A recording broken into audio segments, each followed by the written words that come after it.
News India 27 नव्या पिढीचं नवं माध्यम। नाशिक पश्चिम मतदारसंघात रक्षा खडसे यांची बैठक।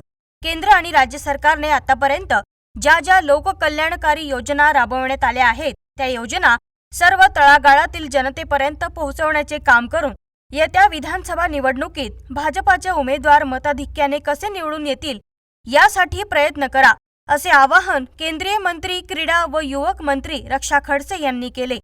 नाशिक पश्चिम विधानसभा मतदारसंघाचा भाजपा पदाधिकारी आणि कार्यकर्त्यांचा आढावा बैठकीचे आम्रपाली लॉन्स येथे आयोजन करण्यात आले होते। यावेळी त्या बोलत होत्या। रक्षा खडसे यांच्याकडे आगामी विधानसभा निवडणुकांच्या पार्श्वभूमीवर भाजपाने नगर आणि नाशिकची जबाबदारी दिली असून शनिवारी नाशिक पश्चिम विधानसभा मतदारसंघाचा आढावा घेण्यासाठी त्यांनी आम्रपाली लॉन्स येथे कार्यकर्ते व पदाधिकाऱ्यांची बैठक घेतली। त्या पुढे म्हणाल्या की बहुतांश पदाधिकारी व कार्यकर्ते धुळे जळगाव परिसरातील असल्यामुळे मला अभिमान आहे। सुरुवातीला मी पदाधिकाऱ्यांप्रमाणेच बैठकीला बसत होते। आज मी पदाधिकाऱ्यांना मार्गदर्शन करीत असल्याचा मला आनंद होतो आहे। त्यामुळे खरेदीकरांच्या विविध प्रश्नांची मला चांगलीच जाणीव आहे। तुम्ही मांडलेली परिस्थिती खरी आहे। प्रश्न सोडवण्याची जबाबदारी केवळ नेत्यांची नाही तर कार्यकर्त्यांची देखील आहे। तुमच्या प्रश्नांची सोडवणूक नक्कीच केली जाईल। यावेळी आगामी निवडणुकांच्या पार्श्वभूमीवर त्या म्हणाल्या की तुम्ही केंद्र सरकार व राज्य सरकारच्या विविध योजना मतदारांपर्यंत पोहोचवा। लाडकी बहीण योजना जास्तीत जास्त घराघरात पोहोचवण्यासाठी बूथ प्रमुखांनी प्रत्येक यादीनिहाय फॉर्म भरून घेणे आवश्यक आहे। जास्तीत जास्त शासनाच्या योजना मतदारांपर्यंत पोहोचवल्यास आपणाला विधानसभा जिंकणे सोपे होईल। प्रत्येकाच्या घरात प्रत्येकाच्या पक्षात अंतर्गत वादविवाद होत आहेत, याकडे दुर्लक्ष करून आपले काम जोमाने करा, असे आवाहनही यावेळी त्यांनी केले। ते कोण करणार? ते काही फक्त काही युवा मोर्चाची स्कीम करणार अशातलं नाहीये। ठीक आहे, यंत्रणा युवा मोर्चा लावू शकते, वरचे पदाधिकारी लावू शकतात, पण आपण जर प्रत्येक जण मोबाईल वापरतो आहोत तर आपली सुद्धा जबाबदारी आहे की माझ्या आजूबाजूला राहणारे जेवढे घरं आहे किंवा त्या वॉर्डमध्ये राहणारे जेवढे परिवार आहेत त्यांना मी माझ्या व्हॉट्सअप ग्रुपवर अटॅच केलं आहे की नाही। जे काय माझ्या शहरामध्ये किंवा वॉर्डमध्ये जे काही विकास कामं आमदार मॅडमच्या माध्यमातून ताईंच्या माध्यमातून झालेली असतील किंवा योजना ज्या झालेल्या असतील त्या आपण आपल्या व्हॉट्सअपच्या माध्यमातून लोकांपर्यंत पोहोचू शकतोय की नाही, याचं सुद्धा कुठे ना कुठे आपल्याला सगळ्यांना लक्ष घालायची गरज आहे।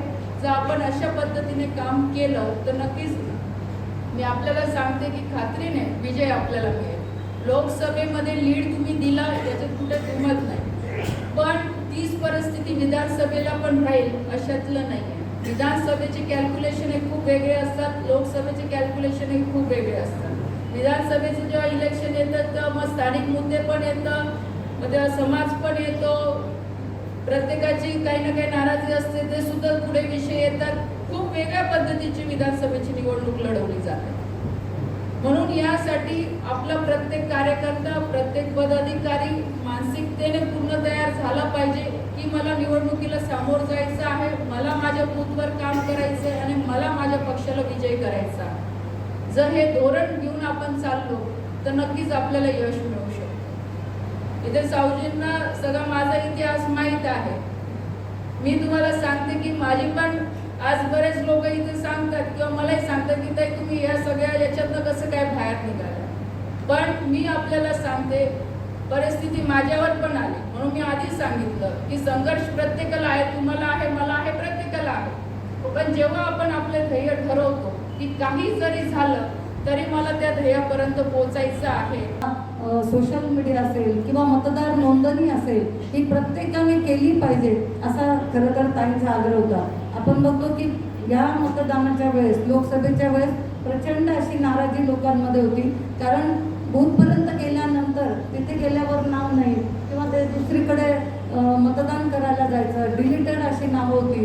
अशा पद्धतीने लोकांना प्रचंड त्रास सहन करावा लागला। त्यामुळे मी या निमित्ताने सांगेल की अजूनही आपल्याला जवळपास मतदानाच्या वेळेपर्यंत आदल्या दिवसापर्यंत आपण मतदार नोंदणी ही करू शकतोय। आणि आता नुकत्याच प्रारूप याद्या या प्रसिद्ध झालेल्या आहेत। आपण प्रत्येकाची बूथ रचना केलेली आहे, प्रत्येक बूथवर एक कार्यकर्ता आहे, बूथ प्रमुख आहे। तुम्ही प्रत्येक बूथ असतील नावं ही तपासली पाहिजे, जेणेकरून पुन्हा जी मागच्या वेळेस गोंधळ झाला निवडणुकीत मतदानाचा, तो आता पुनरावृत्ती त्याची होऊ नये. त्याचबरोबर माझं असं एक मत आहे की आपण बघितलं महिलांना खूप मोठ्या प्रमाणात लाभ मिळालेला आहे. 3,000 रुपये रक्षाबंधनाच्या दिवशी बऱ्याच महिलांच्या खात्यात आलेले आहेत. काही महिलांच्या खात्यावर आता पुढच्या टप्प्यात येतील, परंतु एक समर्थनार्थ आपण एक सह्यांची मोहीम घेतली पाहिजे की मी लाभार्थी किंवा मला हा लाभ मिळाला, आणि जेणेकरून महिला मेळावे किंवा महिलांमध्ये एक अनुकूल वातावरण आपण या निमित्ताने करू शकतो.